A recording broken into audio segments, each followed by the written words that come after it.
Bonjour，大家好，我係 Karen 莫文蔚，好開心可以同你介紹呢個精彩嘅展覽。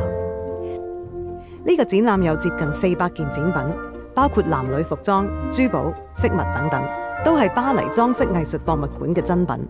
當中有幾件展品我特別中意，我哋一齊嚟睇下。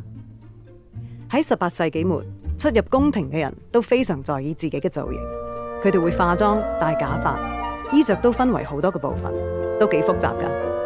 譬如話呢件緊身胸衣係其中一件內衣，我覺得佢好有魅力，因為可以突出女性身體嘅輪廓。佢係由幾十條瓊酥板製成嘅，視覺上可以將腰部收窄，達到纖腰效果。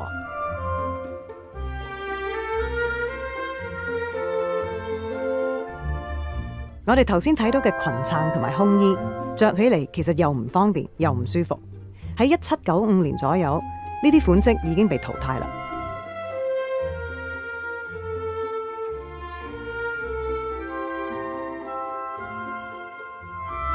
浪漫主義喺19世紀上半葉風靡成個歐洲，亦影響咗人着衫嘅風格。呢個時候，緊身胸衣再次成為潮流。你睇下櫃入邊呢條長裙，腰部幾咁窄，緊身胸衣將身體勒得好緊，令人呼吸困難，甚至會暈低。所以女士會佩戴一個叫 vinaigrette 嘅香料盒，入面散發嘅味道可以令佢哋保持清醒。當時內衣係塑造女性身體輪廓嘅關鍵，其中最誇張嘅一款叫 crinoline， 係一種吊鐘型嘅裙撐。喺1865年左右，佢嘅尺寸達到巔峰，女士們着住佢要穿過狹窄嘅門都唔容易㗎。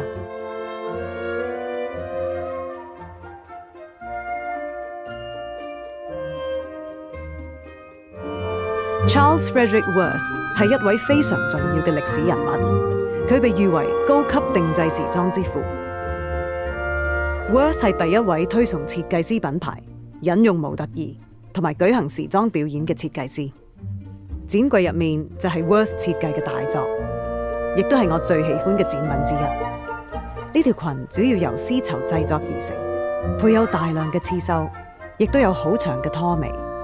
睇下佢幾咁華麗，呢件應該係睇歌劇或者去大型舞會嘅時候會着嘅晚禮服。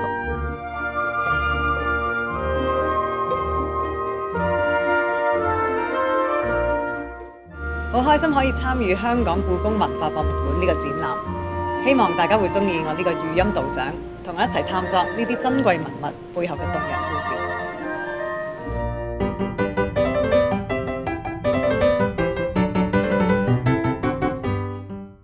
大家好，我係楊月婷，係呢個法國百年時尚展覽嘅其中一個策展人。莫文蔚係 superstar 啦，一位巨星，咁佢亦都係 fashion icon 時尚嘅標誌人物。由細到大咧，佢都受到唔同文化嘅熏陶，同我哋展覽嘅精神完全配合。佢兩文三語都講得非常好聽，咁令到我哋觀眾係有一個好獨特嘅聽覺享受。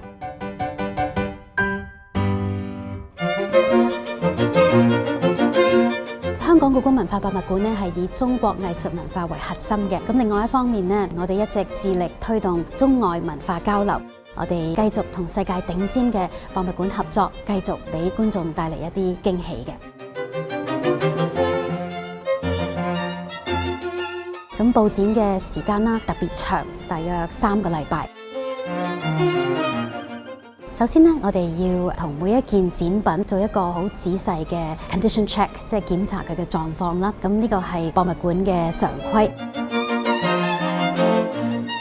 咁檢查完之後咧，就要着上嗰啲人體模型嘅身上啦。咁呢個專業咧喺法文咧就係 mannequinage。最後就係佈置展櫃啦。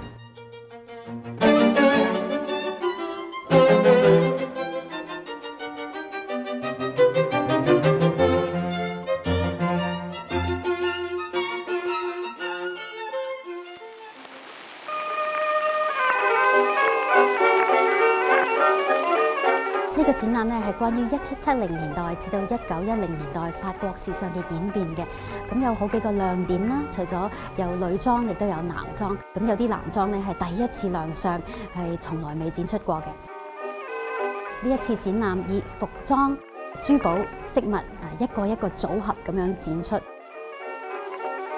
係一整套嘅打扮。咁呢個係所謂嘅行頭咯。咁古今中外都有呢個概念嘅。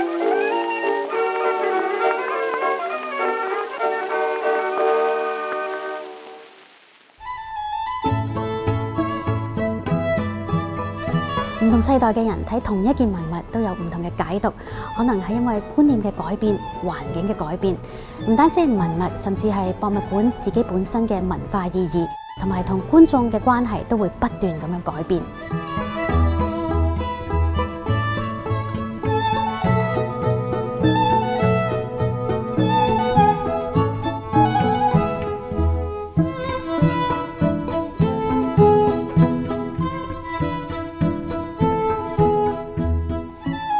加入電影嘅元素係為咗令到文物活起嚟，令到展品躍動起嚟。影片係取自於好多經典嘅作品，演員着嘅戲服同埋展櫃裏邊嘅歷史文物好相似。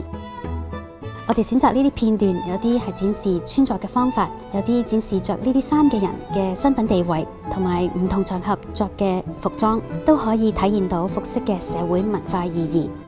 作為紮根喺博物館嘅研究人員，我哋會一直發掘新嘅角度，令到今日嘅觀眾喺欣賞文物嘅過程之中得到啟發、靈感同埋共鳴。